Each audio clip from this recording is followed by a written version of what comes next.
জামিন নিতে আসবো এবং আমি জামিন পেয়ে যাব। আপনাদের এত ভালোবাসা নিয়ে আসলে আমি বাড়ি ফিরছি। খুশিতে কেঁদে দিয়েছিলাম, সেই কান্নাটা, সেই খুশি কান্নাটা আর একটু পরে এবং আমার খুব বিশ্বাস ছিল যে আমি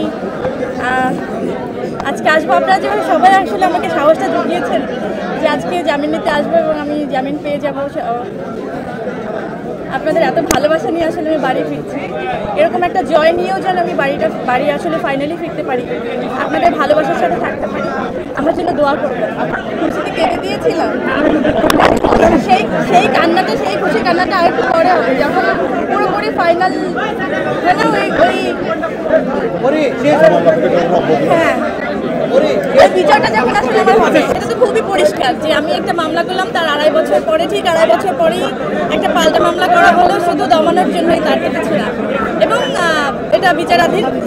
আমার বিশ্বাস যে আমি সঠিক বিচার পাবো, আমি ন্যায় বিচার পাবো।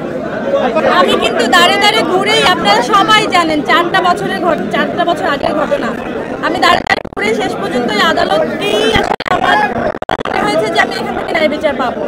আমি এখান থেকে আশাহত চাই না, আশাহত হতে চাই না, আমি সত্যি আশা হারাতে চাই না। আমার একদম বিশ্বাস নিয়ে থাকতে চাই যে শেষ পর্যন্ত সত্যের জয় হোক।